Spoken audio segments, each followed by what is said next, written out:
We're incredibly grateful for your support. Before we begin today's tale, tell us, which city or country are you joining us from? We love connecting with our global audience. Now let's dive into today's story. Chapter 1. The cracks begin to show. Mark Shin stared at his computer screen, lines of code blurring together as voices from the neighboring cubicles droned on. Another day at Innovtech, another project deadline looming. He rubbed his tired eyes, the familiar ache in his shoulders a reminder of another late night at the office. His phone buzzed. Brenda's message glowed on the screen. We need to talk about the credit card statement. Again, Mark's jaw tightened. He'd spent an extra $100 on guitar strings and a new capo last month. $100 out of his own salary. Yet here she was, monitoring his spending like a hawk. The day dragged on until 6 p.m. when Mark finally packed up his laptop. The drive home felt longer than usual, his mind drifting to the mobile app he'd been developing in secret. It was almost ready for beta testing, a social platform for musicians to collaborate remotely. He'd poured his heart into it for the past year, working late into the night while Brenda attended her networking events. The house was dark when he arrived. Brenda's Tesla wasn't in the driveway. Mark checked his watch, 6:45 p.m. Another late night at the office for the marketing executive. He heated up leftover pasta and settled on the couch with his guitar, strumming quietly. The melody he'd been working on flowed naturally, his fingers dancing across the strings. Music had always been his escape, his true passion. But Brenda had dismissed it as a hobby, something that wouldn't pay the bills. The front door opened at 8:30 p.m. Brenda strode in, her high heels clicking against the floor. Her designer suit was immaculate, her makeup perfect despite the late hour. Really, Mark? Playing guitar again? She set her laptop bag down with more force than necessary. Did you even look at the credit card statement I sent you? Mark set his guitar aside. Hello to you too, Brenda. Yes, I saw it. I spent $100 on my own hobby using my own salary. That's not the point. Brenda's voice carried that edge he'd grown to hate.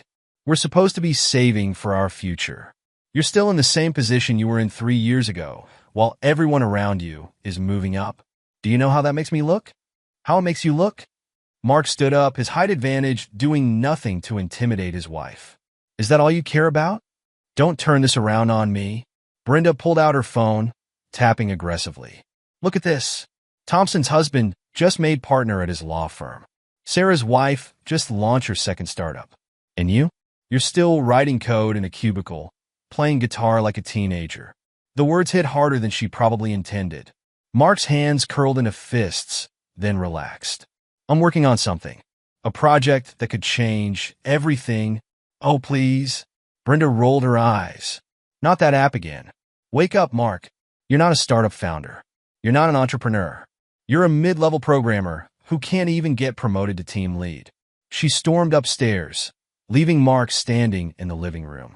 The guitar lay silent on the couch, its strings still vibrating from his earlier playing.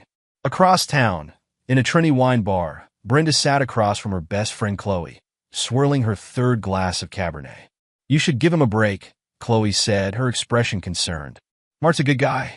A good guy doesn't equal a good husband. Brenda's lipstick left a perfect imprint on the wine glass. I need more, Chloe. I deserve more. Is that why you're seeing Ethan? Brenda's eyes darted around the bar, but no one was paying attention to their conversation. Ethan understands ambition. He knows what it takes to succeed. Did you know he closed 3 major accounts last month? And the fact that he's 10 years younger than Mark has nothing to do with it? He's mature for his age. Brenda's phone lit up with a message. A smile played across her lips as she read it. That's him, isn't it? Chloe shook her head. You're playing with fire, Brenda. Mark doesn't deserve this. Mark doesn't deserve me. Brenda stood up, gathering her purse. I have to go. Ethan's waiting. Back at home, Mark sat in his home office, the glow of multiple monitors illuminating his face. His app's code filled the screens, but his mind was elsewhere. A notification popped up, an email from a law firm. Dear Mr. Chun, we regret to inform you of the passing of your uncle, James Chun. Mark blinked, trying to remember Uncle James. They'd met only a handful of times when Mark was younger. The old man had been eccentric, a self-made millionaire who'd never married. As his sole surviving relative, you are the beneficiary of his estate, valued at approximately $10 million. The numbers didn't register at first. Mark read the email 3 times before it sank in. $10 million. The solution to everything and nothing all at once. He reached for his phone to call Brenda, then stopped. Her words from earlier echoed in his mind. You're not an entrepreneur. His hand dropped to his side. The next morning, Mark walked into Innovtech with a different energy. He headed straight to his manager's office. I quit, he said, placing his resignation letter on the desk. His manager, a balding man who'd passed him over for promotion twice, gaped at him. Mark, let's not be hasty. We can discuss a raise. No discussion needed. Mark turned and walked out, feeling lighter than he had in years. He spent the day cleaning out his desk, ignoring the curious glances from his coworkers. His phone buzzed repeatedly, Brenda calling. He let it go to voicemail. That evening, he prepared a special dinner. Candles, wine, Brenda's favorite pasta dish. One last chance to save what they had. She arrived at 9 p.m., her face flushed, hair slightly disheveled. Where have you been? Mark asked, though he already suspected the answer. Working late. Big presentation tomorrow. Brenda's eyes fell on the elaborate dinner setup. What's all this? We need to talk. Mark pulled out a chair for her. I quit my job today. Brenda froze. You what? I quit. I'm going to focus on my app full-time. I have a good feeling about. Are you insane? Brenda's voice rose to a shout. You quit your job? Without discussing it with me? What is wrong with you? I was trying to tell you. I can't believe this. Brenda paced the kitchen, her heels striking the floor like hammer blows. I can't afford to support a jobless person anymore. I'm not paying your damn bills. The words hung in the air between them, sharp and irretrievable. Mark stood very still, his expression hardening into something Brenda had never seen before. Get out, he said quietly. What? Get out. His voice remained steady, but his eyes blazed. Pack a bag and leave. Now. You can't. I said now. The volume of his voice made her jump. And while you're at it, tell Ethan I said hello. The color drained from Brenda's face. Without another word, she turned and fled upstairs. 20 minutes later, she was gone, the front door slamming behind her. Good. Mark's voice was cold, calculating. I want to know everything about Innovtech's financial situation. Their vulnerabilities, their weak points. Mr. Harrison raised an eyebrow. Planning a hostile takeover? Planning justice? Mark's smile didn't reach his eyes. Brenda's not the only one who understands ambition. As Mark left the lawyer's office, his phone buzzed with messages from Brenda. He deleted them without reading them. The Mark she knew, the passive, accommodating husband, was dead. In his place stood a man with $10 million and a score to settle.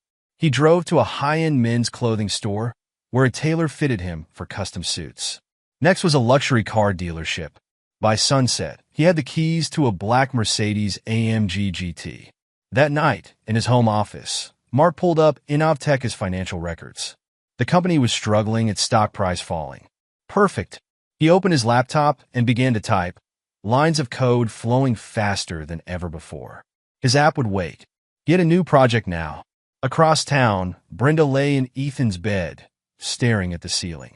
Her phone showed no response from Mark, no reaction to her messages. He'll calm down, Ethan said, pulling her close. Men like him always do.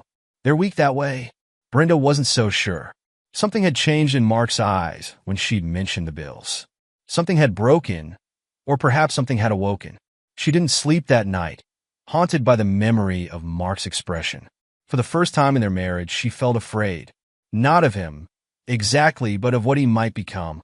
Little did she know, in his home office, Mark was already becoming that very thing. His computer screens glowed with financial data, corporate structures, and acquisition strategies. The inheritance had given him power, but Brenda's betrayal had given him purpose. Mr. Harrison's words echoed in his mind. Money is a weapon, Mr. Chun. It's all about how you choose to use it. Mark knew exactly how he would use it. The guitar sat untouched in the corner, gathering dust. Music could wait. First, he had a company to buy, a wife to destroy, and a young, ambitious salesman to break. The old Mark was dead. The new one had 10 million reasons to make them pay. Chapter 2. The Discovery and the Catalyst. The contractors arrived at dawn, their trucks lining the quiet suburban street. Mark watched from his new home office as they began transforming his house. The old furniture, the couch where he and Brenda had spent countless evenings, the dining table where they'd shared meals, all of it went into dumpsters. Gut it all, he instructed the foreman. I want everything modern. Smart home systems, new fixtures, the works. The foreman nodded, already typing estimates into his tablet. It'll take about a week, Mr. Chun. Make it 5 days. Money's no object. While the workers demolished his old life, Mark orchestrated his revenge from a luxury hotel suite. His laptop displayed Innovtech's complete financial history, courtesy of Mr. Harrison's connections. The company had been mismanaged for years, its stock price vulnerable to a takeover. Through a series of shell companies, Mark began buying shares. Small amounts at first, then larger blocks as the week progressed. The market didn't notice, just another institutional investor taking positions. On day 4 of the renovations, his phone rang. Mr. Harrison. It's done, the lawyer said. 51% ownership. Innovtech is yours. Mark ended the call and opened his email. A message from Ethan Parker sat in his inbox. A sales report from the previous quarter. Mark's lips curved into a smile as he typed his response. Meeting in my office tomorrow. 9 a.m. sharp. Don't be late. He copied Brenda's email address in the CC field, then hit send. The next morning, Mark stood in his newly renovated home, surveying the transformation.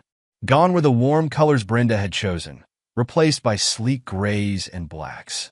Glass, steel, and technology dominated every room. A car door slammed outside. Mark moved to the window, watching as Brenda emerged from her Tesla. Ethan followed, his sales team's swagger notably diminished. The doorbell rang. Mark waited, letting them stew for a full minute before opening the door. Brenda's eyes widened as she took in his appearance. The ill-fitting khakis and polo shirts were gone, replaced by a perfectly tailored charcoal suit. His posture had changed too. No more slouching, no more deference. Come in, he said, his voice carrying none of its former warmth. They followed him into the transformed living room. Brenda's gasp was audible as she saw what he'd done to their home. Mark, what? She began. Mr. Chun, he corrected her. And I believe you're here to collect your belongings, Mrs. Chun. Though I'm curious why you brought a subordinate with you. Ethan's face went pale. Subordinate? Oh, did I forget to mention? Mark's smile was razor sharp. I acquired Innovtech last week. I'm your new boss, Mr. Parker. Both of yours, actually. Brenda grabbed Ethan's arm. That's impossible. You quit. You were unemployed. I quit being an employee. Mark walked to the bar and poured himself a scotch. I never quit working. Fascinating company, Innovtech. Terrible management, declining stock price, vulnerable to acquisition. Almost like someone wanted it to fail. He turned to Ethan, whose swagger had completely evaporated. Your sales numbers are impressive, Mr. Parker. Creative accounting can work wonders, can't it? I don't know what you're talking about, Ethan stammered. No. Mark pulled out his phone and began reading. 3 major accounts closed last month. Except 2 of them don't exist, and the 3rd is paying half what you reported. Did you think nobody would check? Brenda stepped forward. Mark, stop this. Whatever game you're playing. Game? His voice cracked like a whip. You think this is a game? You humiliated me. Both of you. You thought I was weak, passive, a failure. Tell me, Brenda, how does it feel to know you were sleeping with a fraud? How did you, Ethan began? How did I buy the company? How did I know about your fake accounts? How did I know about your little affair? Mark's laugh was cold. Money, Mr. Parker. $10 million of it, to be exact. Amazing what people will tell you when you have the means to make it worth their while. He walked to his desk and pressed a button. A screen descended from the ceiling, displaying financial records, email exchanges, hotel receipts. 6 months, he said quietly. 6 months you've been sleeping with my wife, planning your rise through the company, using her connections, her influence. And you, Brenda, you thought he loved you?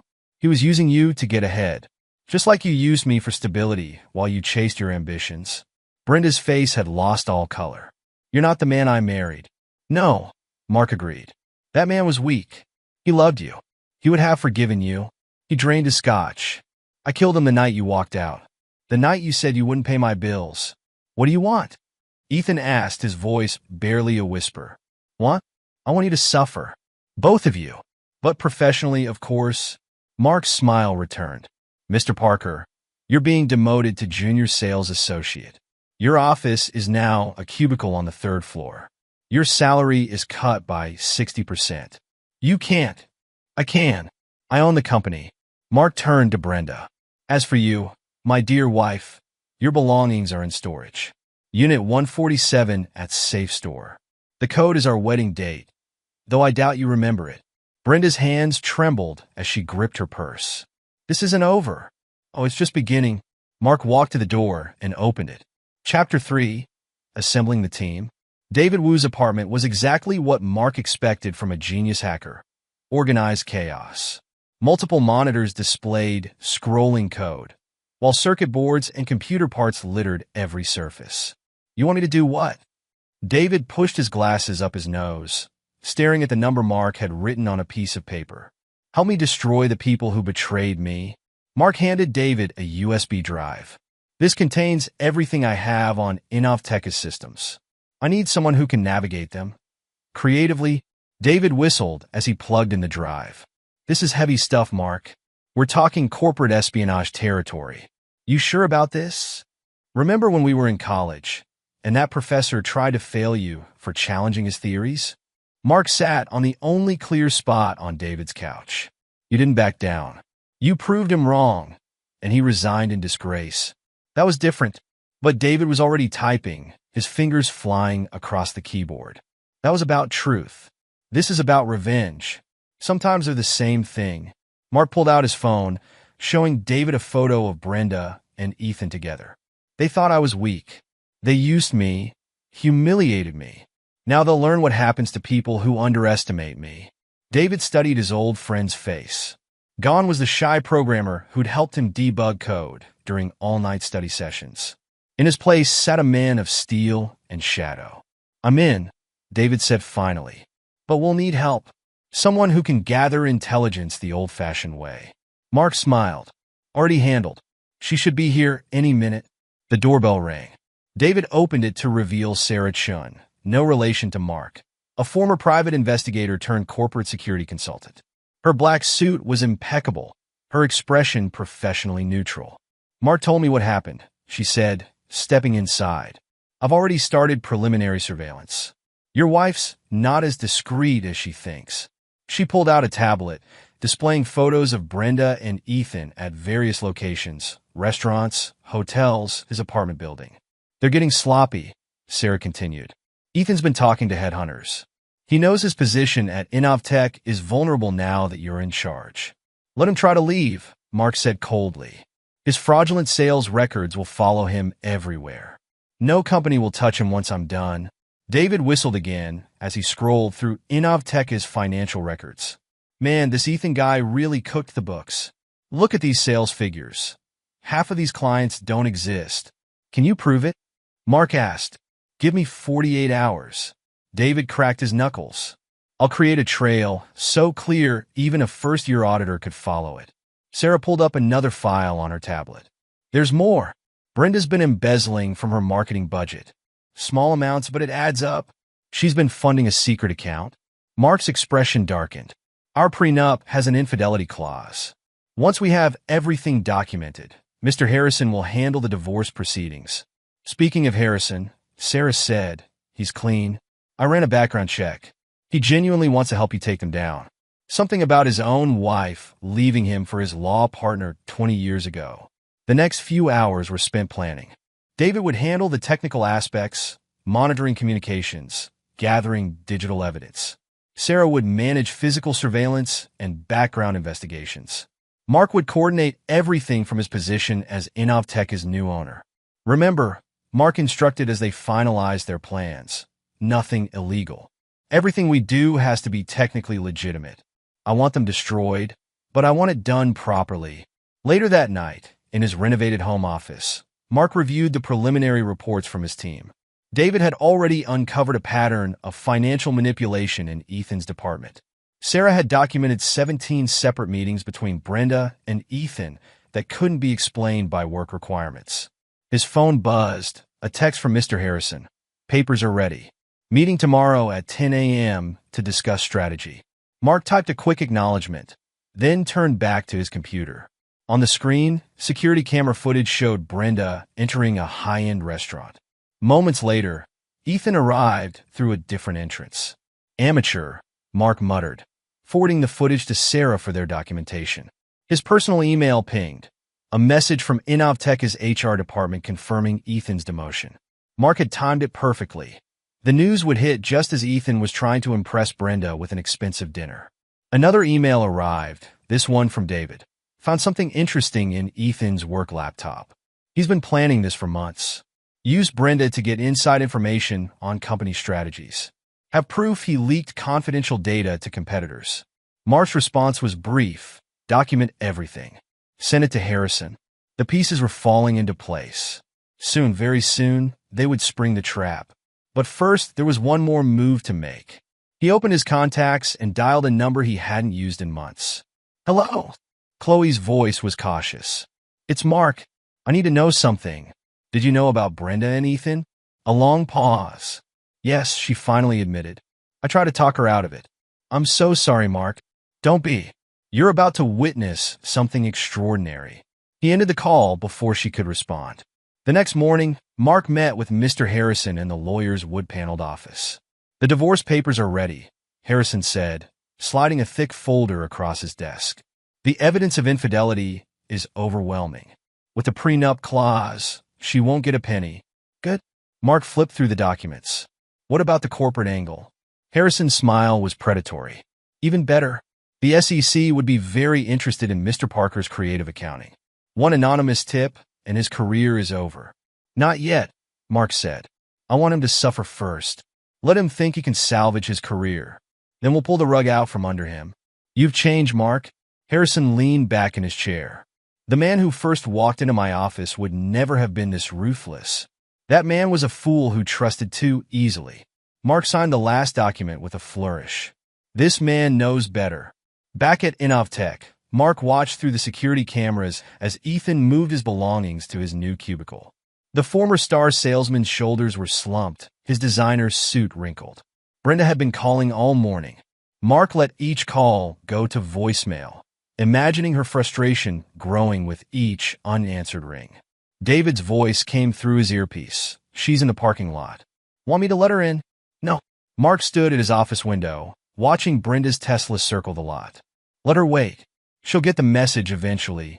Sarah's voice joined the conversation. Ethan's accessing job search websites from his work computer. Want me to block his access? Let him try. Mark's smile was cold. Every application he sends will include an anonymous tip about his fraudulent sales records. He just doesn't know it yet. The sun set on Mark's first week as Innovtech's owner. In his home office, he reviewed the day's reports. David had compiled a comprehensive record of Ethan's financial manipulations. Sarah had photographed every secret meeting between Brenda and Ethan. A notification popped up on his screen. Brenda had posted on social media a carefully worded message about new beginnings and finding your true self. Mark's laugh held no humor. Let her think she was in control of the narrative. Soon, very soon, her carefully constructed world would crumble. He opened his safe and removed his uncle's pocket watch, the only inheritance he'd kept besides the money. The old man had written him a letter, found among his effects. Power isn't about money, nephew. It's about patience, planning, and the willingness to do what others won't. Use it wisely. Mark closed the safe, his resolve hardening. He'd been patient. He'd planned meticulously. Now it was time to show them exactly what he was willing to do. The first act of his revenge was complete. The players were in position, the trap was set, and his enemies were already beginning to feel the noose tightening. Let them worry. Let them wonder. The real pain hadn't even begun. Chapter 4. The Noose Around Ethan. The Innovtech security team burst into Ethan's cubicle at 9:47 a.m. on a Tuesday. Their presence drew immediate attention from nearby employees, who pretended to work while watching the scene unfold. Mr. Parker, the head of security said, "We need you to step away from your computer. Now." Ethan's fingers froze over his keyboard. On his screen, a half-written email to a competitor remained unsent. "What's this about?" "A critical security breach has been detected from your workstation." The security chief nodded to his team, who began disconnecting Ethan's computer. "All your devices are being confiscated for investigation." From his office on the top floor, Mark watched the scene through security cameras. David's voice came through his earpiece. He took the bait. "Try to access the fake server I set up. The breach has his digital signature all over it." "Good." Mark pressed a button on his desk. "Send in Detective Miller." The detective arrived moments later, his weathered face betraying no emotion as he introduced himself to Ethan. "Mr. Parker, we need to discuss some irregularities in Innovtech's financial records." Ethan's confident facade cracked. "I want my lawyer." "Of course." Detective Miller pulled out his notebook. "You might want to call your girlfriend, too. Mrs. Chim might be interested in what we've found." The color drained from Ethan's face. He fumbled for his phone, dialing Brenda's number with trembling fingers. In her downtown apartment, Brenda was preparing for a client meeting when her phone rang. Seeing Ethan's name, she answered immediately. "They're investigating me," he blurted before she could speak. "The police are here. They know about the sales reports, the security breach, everything." Brenda sat down heavily. "What security breach?" "I don't know. They're saying I accessed restricted servers, leaked company data." His voice dropped to a whisper. "Brenda, they have proof. Digital signatures, timestamps, everything." "Stay calm." Brenda's mind raced. "Don't say anything until your lawyer arrives. I'll figure something out." She ended the call and immediately dialed another number. "Chloe, I need your help. It's about Ethan." "I can't help you, Brenda." Chloe's voice was cold. "Mark showed me everything. The affair, the fraud, all of it. You made your choices." "Mark?" Brenda's blood ran cold. "What does he have to do with this? He owns the company now, remember? Did you really think he wouldn't find out about Ethan's fake accounts? The embezzled marketing funds?" Brenda's hand tightened on her phone. "How do you know about that?" "Everyone knows now. Check your email." Brenda opened her laptop. Her inbox was flooded with messages from clients, colleagues, and friends. Each one contained the same attachment: a detailed report of financial irregularities at Innovtech, with her name featured prominently. Back at Innovtech, Detective Miller was building his case. "Mr. Parker, let's talk about these client accounts you claim to have secured. Specifically, these 3 from last month." Ethan glanced at his lawyer, who nodded. "Those were legitimate deals." "Really?" Miller opened a folder. "Because 2 of these companies don't exist, and the third claims they never signed any contract with Innovtech. Care to explain? There must be some mistake." "Oh, there's definitely a mistake." Miller laid out more documents. Several $1 million worth of mistakes, in fact. And that's before we get to the data breach. In his office, Mark reviewed the security footage with David and Sarah. "He's cracking," Sarah observed. "Look at his body language." "The evidence is overwhelming," David added. "Even his lawyer looks worried." Mark's phone buzzed, a message from Brenda. "I know what you're doing. This won't work." He showed the message to Sarah, who smirked. "Should I show her what else we found?" "Not yet." Mark typed a response. "I'm not doing anything. The police are investigating criminal behavior." "Or are you admitting to something?" Brenda's reply came instantly. "I want to meet.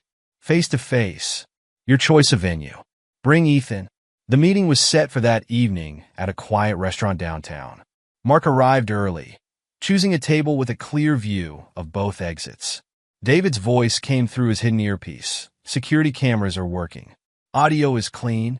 Brenda arrived first, alone. She'd dressed carefully.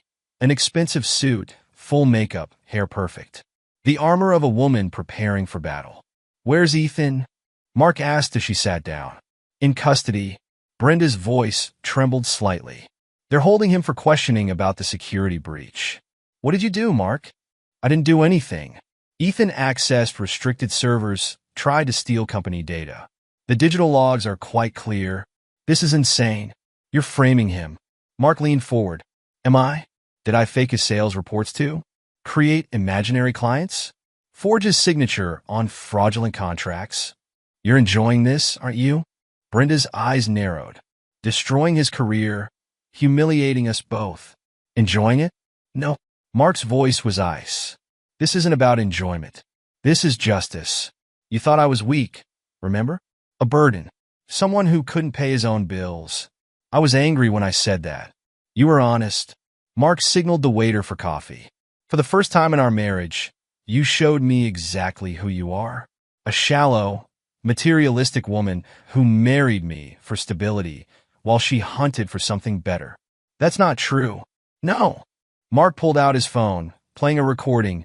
Brenda's voice, speaking to Ethan. Mark's just a stepping stone. Once you make partner, we can be together openly. Brenda's face went white. You bugged us? I didn't have to. You had this conversation in Ethan's office. The one with company-owned security cameras. Mark's smile was cruel. Would you like to hear what else we recorded? Detective Miller's voice crackled in Mark's earpiece. Mr. Chun, we've extracted the data from Parker's devices. You're going to want to see this. Mark stood, dropping cash on the table. Enjoy your evening, Brenda. I have work to do. Mark, wait. Brenda grabbed his arm. What do you want? Money? I can. He shook off her hand. I have money. $10 million of it, remember? What I want is for you to watch everything you built crumble. Just like you watched me struggle without lifting a finger to help. Back at Innovtech, Detective Miller had laid out the evidence on a conference table. Ethan's lawyer looked increasingly worried as he reviewed the documents. These signatures are definitely his, the lawyer admitted. And the server logs? There's no way to explain this away. Ethan sat slumped in his chair, his designer's suit wrinkled, his confidence shattered. What are my options? Confess, Miller said bluntly. Cooperate. Maybe we can work out a deal. Mark watched through the one-way glass, David at his side. Should we show them what else we found? David asked. Not yet. Mark's phone buzzed with another message from Brenda. He ignored it. Let him stew overnight. Tomorrow, we reveal the offshore accounts. In a holding cell, Ethan paced back and forth. His lawyer had gone to negotiate with the prosecutor, leaving him alone with his thoughts. The events of the past few weeks played through his mind. The demotion, the investigation, the arrest. All of it traced back to Mark, the Mark he knew would never have been capable of this. That Mark had been passive, accommodating, weak. This Mark was something else entirely. A predator who had been waiting, watching, planning his revenge. Across town, Brenda sat in her apartment, surrounded by papers. Financial records, email printouts, bank statements, all documenting her own misdeeds. She'd been careful, or so she thought. But Mark had found everything. Her phone rang. Chloe again. Have you seen the news? Brenda opened her laptop. The local business news site's headline made her stomach drop. Innovtech sales executive arrested in fraud investigation. The article detailed Ethan's crimes in excruciating detail. Near the bottom was a quote from the company's new owner, Mark Chun. Innovtech has zero tolerance for financial fraud and corporate espionage. We will cooperate fully with law enforcement to ensure justice is served. A knock at her door made her jump. She opened it to find Detective Miller, flanked by two officers. Mrs. Chun, he said, holding up a warrant. We need to ask you some questions about certain financial transactions. In his home office, Mark watched the security feed from Brenda's building. He saw the police lead her to their car, saw her neighbors watching from their windows. David's voice came through the computer. Should I release the emails to the press? Not yet. Mark opened his safe, removing a file labeled contingency. First, we need to make sure she understands exactly how much evidence we have. The file contained photographs, bank statements, hotel receipts, 6 months of surveillance compiled by Sarah. Each document represented another nail in the coffin of Brenda's reputation. His phone rang. Mr. Harrison. The SEC is very interested in our findings, the lawyer said. They're opening a formal investigation into both Ethan and Brenda. Good. Mark closed the file. Make sure they understand the scope of the fraud. I want this to be thorough. As night fell, Mark stood at his window, watching the city lights. In police custody, Ethan was probably confessing everything, hoping for leniency. Brenda was likely calling in favors, trying to salvage what remained of her career. Let them scramble. Let them plead. The evidence was ironclad. the trap perfectly laid. This was just the beginning of their fall. His phone buzzed one last time, a message from Emily, his sister. "Are you sure about this? There's no going back." Mark's response was brief. They chose this path. Now they'll walk it to the end. Chapter 5, Brenda's Descent. The marble floors of Matthews and Partners echoed with Brenda's heels as she walked into the conference room. Her former clients sat around the table, their expressions ranging from disappointment to anger. "Mrs. Chun," Thomas Matthews began, "in light of recent events, we'll be terminating our contract with your firm." Brenda gripped her portfolio tighter. "The allegations against me are unfounded. If you'll just let me explain, we've seen the evidence." Matthews slid a folder across the table. "Bank transfers, altered marketing reports, misappropriated funds. Your husband was quite thorough in his documentation." "Mark did this?" Her voice cracked. "He sent you these?" "No, Mrs. Chun. The SEC did." Matthews stood, signaling the end of the meeting. "We'll be cooperating fully with their investigation." Outside, Brenda's Tesla was gone, repossessed that morning. She called a rideshare, watching as security escorted her boxes of personal items from the building. Her phone buzzed constantly, creditors, former clients, journalists seeking comment. She ignored them all, focusing on the one number that hadn't called, her lawyers. The ride to her apartment felt endless. The driver kept glancing at her in the rearview mirror, clearly recognizing her from the news coverage. Her face had been everywhere lately, always accompanied by words like fraud and investigation. Her building's lobby was eerily quiet. The doorman, who had once greeted her warmly, now avoided eye contact. The elevator ride to her penthouse apartment gave her time to check her bank accounts, all frozen pending investigation. Inside her apartment, more boxes waited. The landlord's notice lay on top. Lease terminated due to violation of moral character clause. She poured herself a generous glass of wine, then opened her laptop. Her email inbox was a wasteland of terminated contracts and canceled meetings. At the top sat a message from Chloe. "I tried to warn you. You didn't listen. Don't contact me again." A knock at the door made her freeze. Through the peephole, she saw Detective Miller. "Mrs. Chun," he said when she opened the door, "we have some follow-up questions about your marketing department's finances." "I've told you everything I know. New evidence has come to light." Miller held up a USB drive. "Your colleague, Mr. Parker, has been very cooperative." Brenda's hand tightened on her wine glass. "Ethan talked?" "He gave us quite a detailed statement, particularly about certain overseas accounts." The glass slipped from her fingers, shattering on the floor. Miller watched her reaction with professional interest. "We can do this here," he said, "or down at the station. Your choice." In his office at Innovtech, Mark reviewed the police report with Mr. Harrison. "Ethan confessed to everything? Everything and more." Harrison's smile was predatory. "He's trying to save himself by throwing Brenda under the bus. Gave them details about accounts we didn't even know about." Mark's phone buzzed, a message from Sarah. "Brenda's being questioned again. Want me to send in the rest of the evidence?" "Not yet." Mark turned to the window, watching as rain began to fall. "Let's see what she tells them first." The interrogation room was cold. Brenda sat across from Detective Miller, her designer's suit wrinkled, her makeup smudged. "Let's talk about these transfers," Miller said, spreading documents across the table. $500,000 moved through shell companies. "Care to explain?" "That money was for marketing campaigns." "Really?" Miller held up a bank statement. "Because it looks like it went to a private account in the Cayman Islands. An account registered to B. Chin Holdings." Brenda's lawyer touched her arm, warning her to stay silent. "We have Mr. Parker's full confession," Miller continued. "He claims this was your idea, that you orchestrated the whole scheme." "He's lying." Brenda's voice shook. "Ethan handled all the financial arrangements. I trusted him. Like your husband trusted you?" The question hung in the air. Brenda felt tears threatening to fall, but held them back. She wouldn't give Mark the satisfaction. Back in her apartment, for the few days she had left before eviction, Brenda tried to salvage what remained of her life. Her phone rang. Her mother. "How could you do this?" her mother demanded. "Your father and I raised you better than this." "Mom, please. Don't mom me. We've seen the news." The whole family has seen it. You threw away a good man for what? Money? Status? The call ended abruptly. Brenda stared at her reflection in the darkened window. Her perfectly curated life was crumbling, piece by piece. A text message lit up her phone. Mark, how's the job hunt going? Her fingers trembled as she typed, "You've won. Isn't that enough?"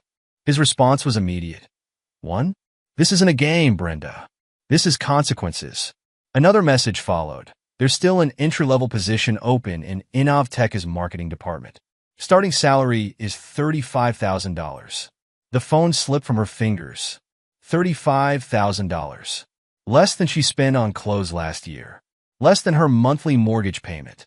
She grabbed her keys, determined to confront him. The drive to their old house, his house now, took 20 minutes. Mark opened the door before she could knock. "Mrs. Chun. Looking for work. Stop this." She tried to push past him, but he didn't budge.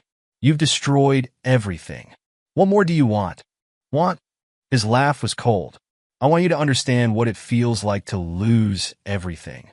To have someone you trusted tear your life apart. I made a mistake." "No." His voice cut through her excuses. "A mistake is forgetting an anniversary. A mistake is burning dinner. What you did was a choice. Multiple choices, made day after day, month after month. I'll take the job," she whispered, her pride finally breaking. "No." Mark's smile was razor sharp. "That position's been filled. I just wanted you to ask." He closed the door in her face, leaving her standing in the rain. Through his security cameras, he watched her collapse against her car, shoulders shaking with sobs. David's voice came through his earpiece. "The press release is ready. Want me to send it?" "Do it." Mark turned away from the cameras. "Let's finish this." Chapter 6. Confrontation and Revelation. Detective Miller sat at his desk, reviewing the evidence against Mark Chun. Something didn't add up. The case against Ethan Parker was solid: fraud, embezzlement, corporate espionage. The evidence against Brenda Chun was equally damning. But Mark's involvement nagged at him. "Sir?" His junior detective handed him a file. "You need to see this." The file contained bank records, showing the exact timing of Mark's Innovtech acquisition. Everything was legal, but the precision of the timing. "Give me a warrant," Miller ordered. "I want to search his home office." Mark was expecting them. When the police arrived with their warrant, he welcomed them in with a cold smile. "Detective Miller," Mark gestured to his office. "I assume you have questions about the timing of my company acquisition?" Miller's eyes narrowed. "You knew we'd figure it out. I counted on it." Mark handed him a USB drive. "This contains everything. How I discovered their affair, their fraud, everything. I didn't create the evidence, detective. I just made sure you found it. You orchestrated this whole thing. I revealed the truth. Nothing more." Mark's voice was steel. "They committed the crimes. They made the choices. I simply removed their masks." Across town, Emily Chun paced in her apartment. Her brother had changed, become someone she barely recognized. The Mark she knew would never have gone this far. She picked up her phone, dialing Detective Miller's number. "I need to tell you something about my brother." The detective listened as Emily detailed Mark's transformation, his obsession with revenge, his meticulous planning. "He's not the victim here," she finished. "He's become something worse." Miller added her statement to his growing file. The pieces were falling into place. Not enough to charge Mark with anything, but enough to understand the full picture. His phone rang, the prosecutor's office. Ethan Parker wanted to make a deal. In the interrogation room, Ethan sat with his lawyer, his designer suit replaced by prison orange. "I'll tell you everything," he said. "About the fraud, about Brenda, all of it." "We already have your confession," Miller reminded him. "You have what I told you before." "There's more." Ethan leaned forward. "Brenda was the mastermind. She'd done this before, at other companies. I was just her latest patsy." Miller recorded everything, watching as Ethan threw his lover under the bus to save himself. Brenda, meanwhile, had made a discovery of her own. Hidden in Ethan's personal laptop, which he'd foolishly left at her apartment, was a folder labeled Exit Strategy. Inside, she found emails, bank statements, and a detailed plan to embezzle company funds and flee the country. Her name was all over the documents, but she'd never seen them before. "You set me up," she whispered, reading through the emails. He was planning this from the start. Her hands shaking, she copied the files and drove to the police station. As she walked through the doors, she saw Ethan being led out in handcuffs. Their eyes met. In that moment, she saw the truth. There had never been any love, any real connection. She'd been a means to an end, just as she'd used Mark. Detective Miller welcomed her into his office. "Mrs. Chun, I assume you're here about Mr. Parker's latest statement?" She placed a laptop on his desk. "I'm here about who Ethan really is." Hours later, Miller sat in his office, the full picture finally clear. Mark Chun had orchestrated a masterful revenge, but he'd done it by simply revealing the truth. Every piece of evidence was real. Every crime had been committed. He just made sure they all came to light at precisely the right moment. His phone rang. Emily again. "Detective, there's something else you should know. Something about my brother's inheritance. The $10 million? Yes, our uncle. He left a letter with the money. It was about justice, about using wealth as a weapon against those who betray trust." Miller added this to his notes. The picture grew clearer still. In his home office, Mark received the call he'd been waiting for. "Mr. Chun," Detective Miller said, "we need to talk about your role in all this." "Of course." Mark's voice was calm. "Shall we meet at your office or mine?" The police station was quiet when Mark arrived. In one interrogation room, he could see Brenda, still in her designer clothes, mascara streaked with tears. In another, Ethan sat slumped in his prison jumpsuit. Miller led him to his office. "Your sister told us everything." "Did she?" Mark sat down, perfectly composed. "And what exactly did she tell you?" "About your uncle's letter. About how you planned this whole thing." "I planned nothing, detective. I simply allowed the truth to emerge." Mark's smile was cold. "They destroyed themselves. I just made sure there was nowhere to hide." "You framed Ethan for the security breach." "No. He actually did access those servers. He actually did try to steal company data. I just made sure his digital signature was clear and undeniable." "And Brenda's embezzlement?" "She set up those accounts. She moved that money. I simply ensured the transactions were traceable." Miller leaned back in his chair. "Why come clean now?" "Because it's finished." Mark stood up. "They've lost everything. Their jobs, their reputations, their freedom. Justice has been served." "This wasn't justice," Miller said. "This was revenge. Is there a difference?" Mark walked to the door. "They chose their paths, detective. I simply illuminated where those paths led." As he left the police station, Mark saw Brenda being led to a cell. She looked broken, defeated. Their eyes met for a moment. "You've become a monster," she whispered as he passed. "No, Brenda."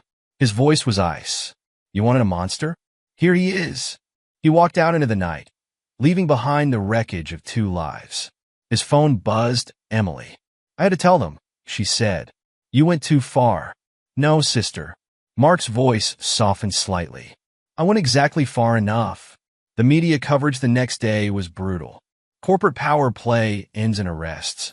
Marketing executive charged with fraud. Innovtech scandal claims 2 more. Mark read each headline with satisfaction.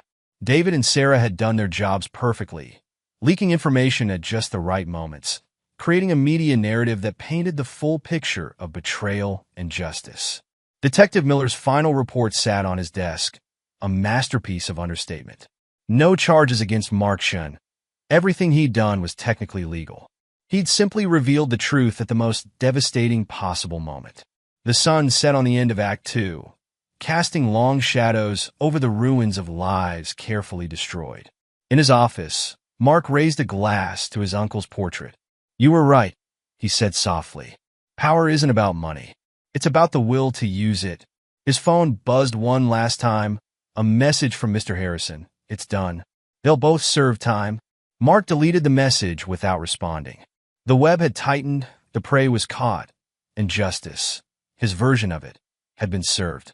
Chapter 7. The Price of Revenge.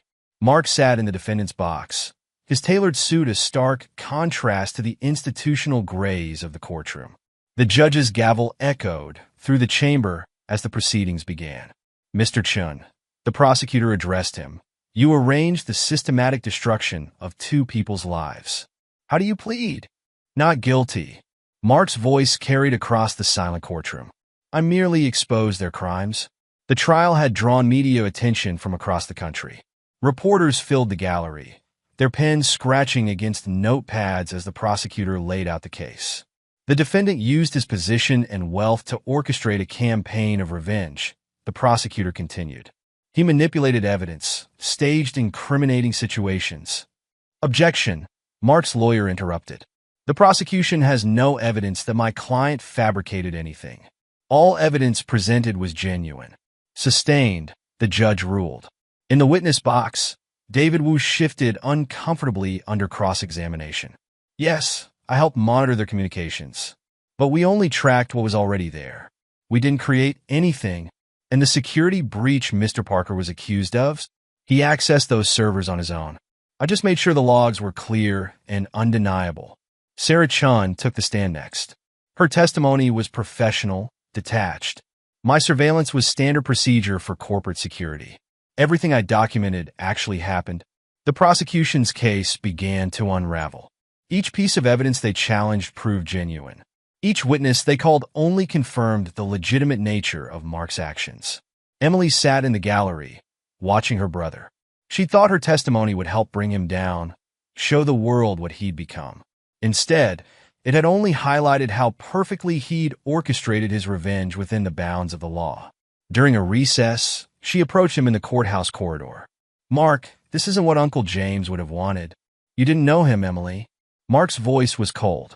His letter was very specific about justice and betrayal. This isn't justice. This is destruction. There's no difference. He turned away from her.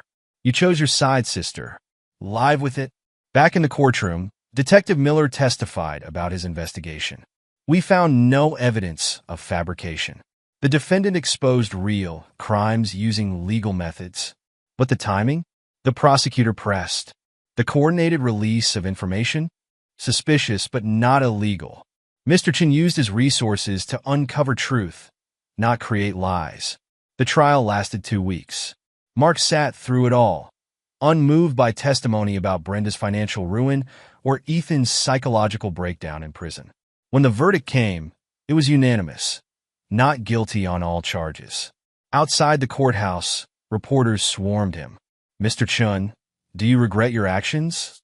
I regret trusting people who didn't deserve it. His voice carried across the crowd. Everything else was just consequences. Emily watched from the courthouse steps as her brother walked to his car, reporters trailing behind him. She pulled out her phone, dialing Detective Miller. You were right, she said. He planned it all perfectly. Too perfectly. That's what makes him dangerous, Miller replied. He turned the law into a weapon.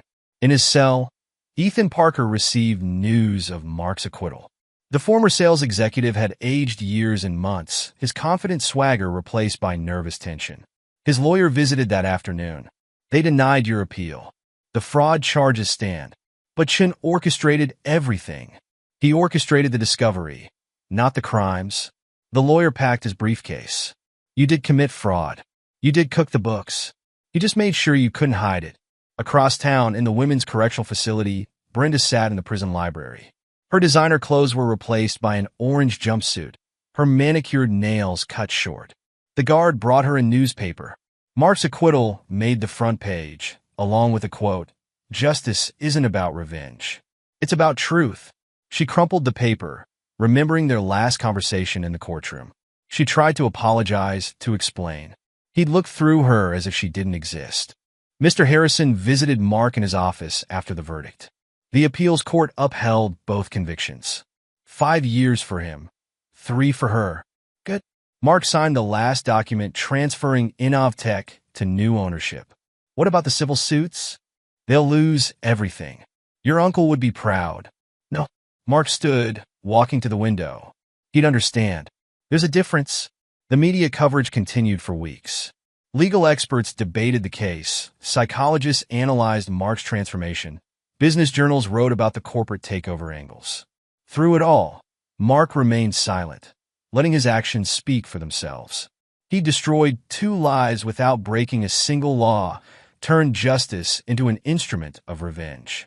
Emily made one last attempt to reach him. She came to his house, the home he'd stripped of all traces of Brenda. "You've lost yourself," she said when he opened the door. "No, sister. I found myself." He stepped back. "The weak man you knew? He died the night Brenda walked out. This is who I am now." "And who is that?" "A man who destroys lives for revenge. A man who ensures consequences find those who deserve them." He closed the door, leaving her on the doorstep. Inside, Mark opened his safe, removing his uncle's pocket watch and letter. The old man's words remained clear. Power isn't about money. It's about the will to use it to right wrongs. His phone buzzed. Detective Miller. "It's over, Chun. You won." "No, Detective." Mark's voice held no triumph. There was never anything to win, only justice to serve. Chapter 8. Aftershocks. The transition from revenge to aftermath began quietly. Mark sold Innovtech to a technology conglomerate, his mission there complete. Brenda's new life took shape in prison. She traded marketing strategies for counseling sessions, designer suits for group therapy. Her therapist, Dr. Roberts, saw through her defenses. "You're not here because of Mark. You're here because of your choices. He destroyed everything." "No." Dr. Roberts leaned forward. "He exposed what you were already doing. There's a difference." In the men's prison, Ethan faced his own demons. His cellmate, a former CEO convicted of fraud, recognized the pattern. "You thought you were smarter than everyone," the man said. "That's what got you caught." "Chin set me up?" "No, you set yourself up. He just made sure you couldn't escape the consequences." Sarah visited Mark at his new office, where he was reviewing plans for low-income housing developments. "Quite a change from corporate takeovers," she observed. "The revenge is done." Mark signed the construction permits. "This is about building something new, something good to balance the destruction?" "No." He looked up at her. "Something meaningful to follow justice." Emily watched her brother's transformation from afar. The newspapers covered his charitable works, but she saw them differently. "He's trying to wash away the blood," she told Detective Miller over coffee. "Or he's moving on," Miller suggested. Revenge consumed him. Maybe this is who he really is. The market left on him, on all of them, it doesn't wash away. In the prison library, Brenda discovered writing.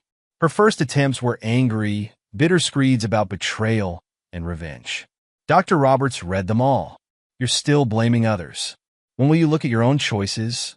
Slowly, painfully, Brenda began to write her truth. The story of ambition gone wrong, of using people as stepping stones, of the price paid for betrayal. The manuscript grew, page by page, into something raw and honest. She wrote about Mark, about Ethan, about herself. The prison writing program director read it first. "This is powerful. People need to hear this story." "It's not finished," Brenda said. "Stories like this never are." Ethan's imprisonment followed a different path. He retreated into himself, avoiding contact, declining interviews. His lawyer brought news of the outside world. Chen's building affordable housing now, using his fortune to help others. "He's manipulating his image," Ethan spat. "Like he manipulated everything else. Or maybe he's done with revenge. Maybe you should be too." Mark's new projects drew attention from different quarters. Charitable foundations sought his involvement. Social justice organizations requested his support. Mr. Harrison reviewed the proposals. "You're becoming quite the philanthropist." "I'm becoming what I choose to be." Mark approved another housing project. Just like they chose their paths, Emily saw her brother at a charity gala. He was speaking to a group about prison reform, about rehabilitation and second chances. "Do you believe in redemption now?" she asked him afterward. "I believe in choice." He straightened his tie. "They chose destruction. I'm choosing construction. And forgiveness? That's not my responsibility." He walked away, leaving her question unanswered. Detective Miller kept tabs on all of them. His case files told the story of justice and revenge, of choices and consequences. A junior detective asked him about it. Was Chin right? Was this justice? Justice, revenge, consequences. Miller closed the file. Sometimes the lines blur. Chapter 9, Legacy. Time passed, marking its own form of justice. Brenda's book, written in prison, found a publisher. Betrayal. a memoir of consequences, hit bestseller lists. Critics praised its unflinching honesty, its exploration of ambition and morality. She didn't send Mark a copy. He bought one anyway, reading it in his study late at night. Her words filled the pages. I chose ambition over loyalty, desire over commitment. The price was everything I had, everything I was. The book tour followed her release. Reformed Criminal tells all. She donated the proceeds to charity. Another choice, another consequence. Ethan emerged from prison changed. No more designer suits, no more swagger. He took a job at a small company, keeping his head down. His parole officer noted the transformation. Some men break in prison. Others learn. I learned, Ethan said quietly. I learned about pride and fall. Mark's affordable housing projects spread across the city. Modern buildings rising from neglected neighborhoods, offering homes to families in need. Emily visited one of the sites. Children played in new playgrounds while parents tended community gardens. Maybe this is his redemption, she told Detective Miller. Or his evolution. Miller watched a family move into their new home. From destruction to creation, the years marked their changes. Brenda's book became a cautionary tale in business schools. Ethan's story was a case study in corporate fraud. Mark's legacy took a different shape. Buildings that housed families, programs that helped communities, changes that mattered. They crossed paths occasionally at charity events or public functions.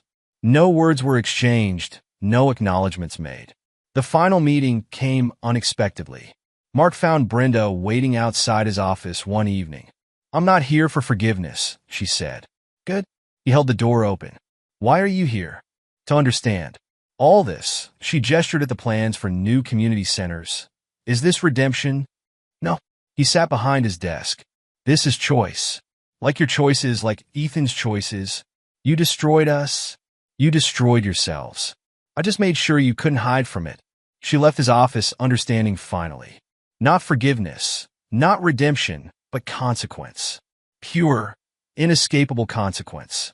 Emily asked him about it later. Will you ever let it go? I already have. He showed her plans for a new project.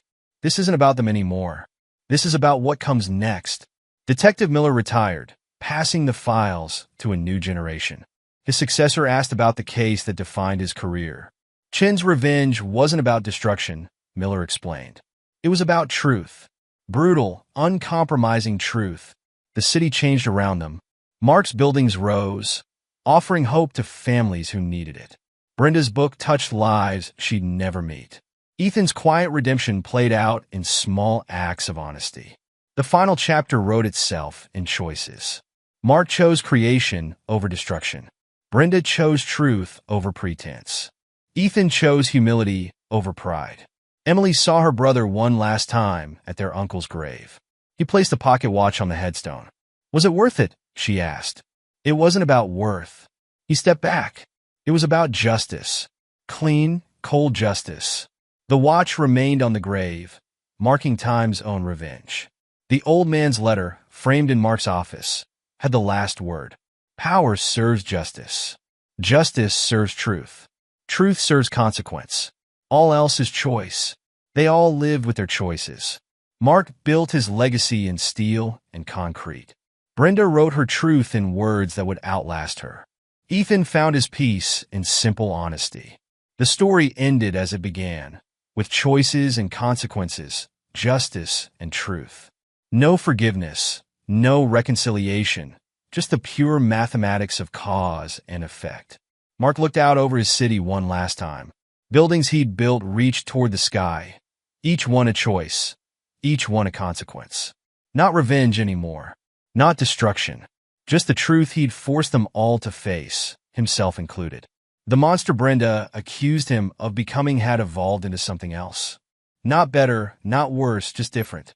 A force for change, for consequence, for truth. The end wrote itself in choices made and prices paid.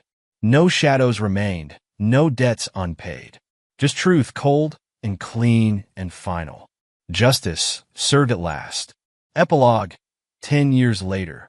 The Chen Foundation headquarters dominated the city skyline, its modern architecture a testament to Mark Chen's evolution from revenge to legacy.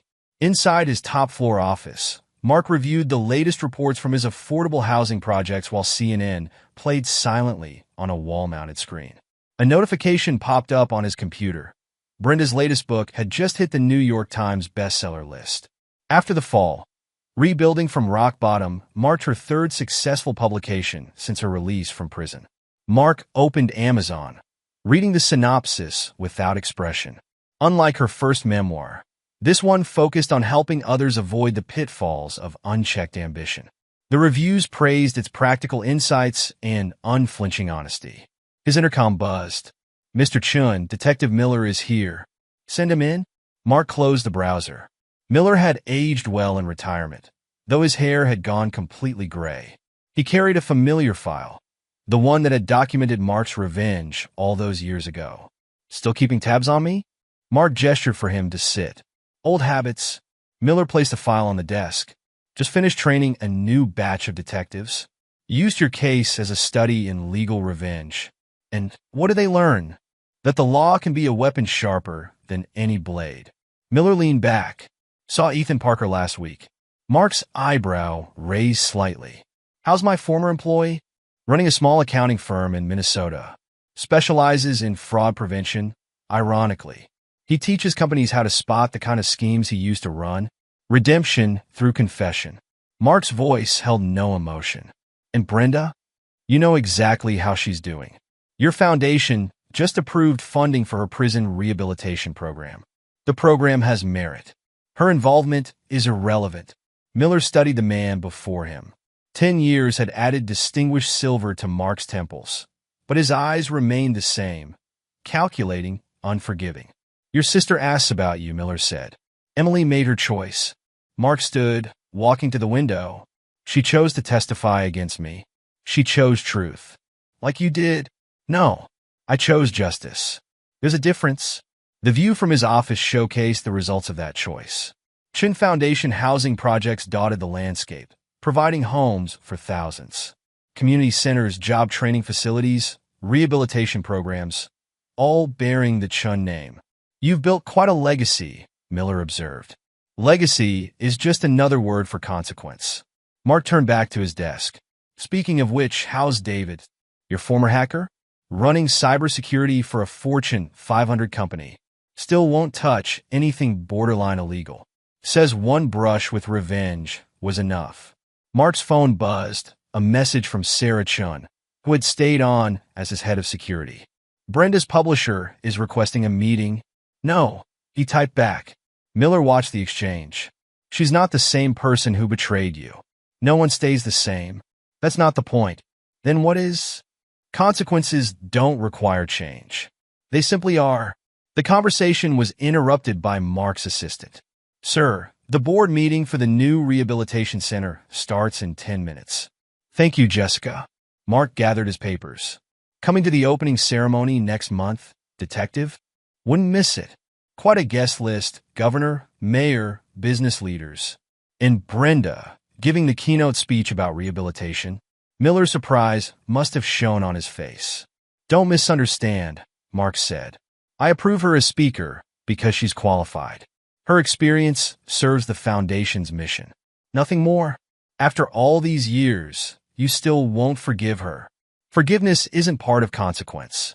Mark checked his watch. "The program helps people rebuild their lives. Her participation is statistically beneficial. That's all." As they walked to the boardroom, they passed a wall of photos showing Chun Foundation projects. Communities transformed, lives rebuilt, second chances granted, except for 2 people. "You know," Miller said, "some would say you're doing penance. Some would be wrong."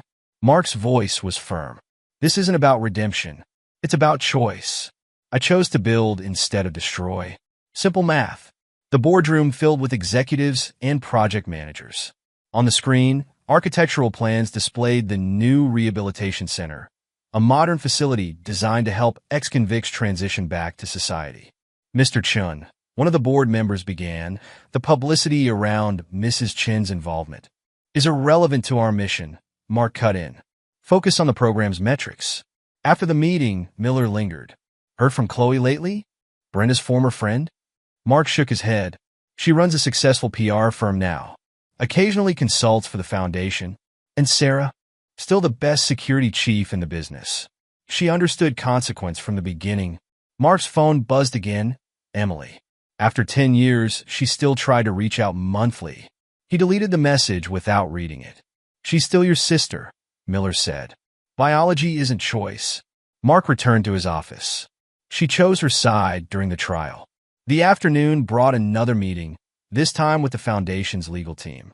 They reviewed proposals for new projects, including one that caught Mark's attention, a program teaching corporate ethics to business students. Using real-world cases, the lawyer explained. Including mine, Mark nodded. Approve it. Later, alone in his office, Mark opened his safe. His uncle's pocket watch and letter remained, untouched for years. The paper had yellowed, but the words remained clear. A notification popped up. Brenda was being interviewed on CNBC about her new book. Mark turned up the volume. Your latest book focuses on prevention, the host said. Teaching others to avoid the mistakes you made. We all make choices, Brenda replied. Her appearance had changed. Simpler clothes, less makeup, but her poise remained. The key is understanding their consequences before it's too late. And your ex-husband? Mark Chen has become quite the philanthropist. The Chen Foundation does excellent work. Her diplomatic answer revealed years of practice. Their rehabilitation programs are industry-leading. Mark muted the TV. His phone showed another message, this time from Ethan's lawyer. The former sales executive was requesting permission to use his story in corporate training sessions. Approved, Mark replied. Standard non-disclosure agreements apply. Evening found him reviewing applications for the foundation's scholarship program. One caught his eye, a young woman whose mother was incarcerated for corporate fraud. Like mother, like daughter? Miller's voice came from the doorway. No. Mark set the application aside. She's choosing a different path. The foundation will help, and if she makes the same mistakes, then she'll face the same consequences. That's how justice works. Miller sat down uninvited.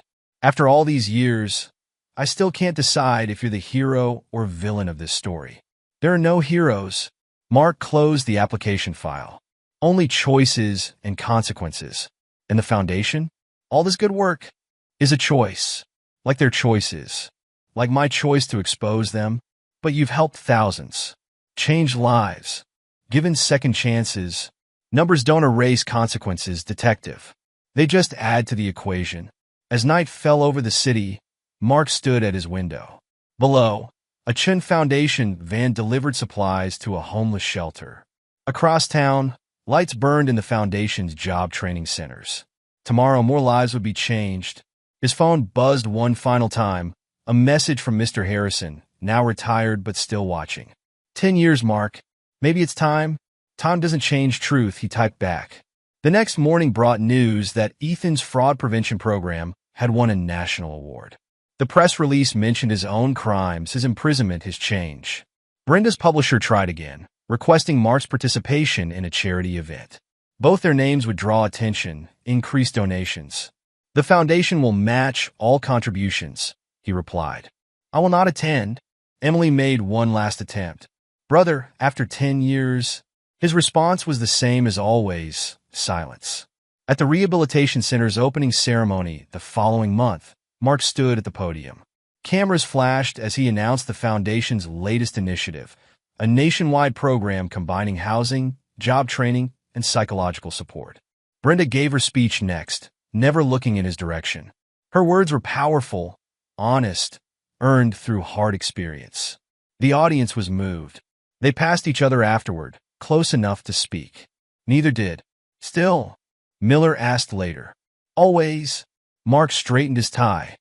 Consequences don't expire. The day ended with a board meeting. New projects, new budgets, new lives to change. Mark reviewed each proposal.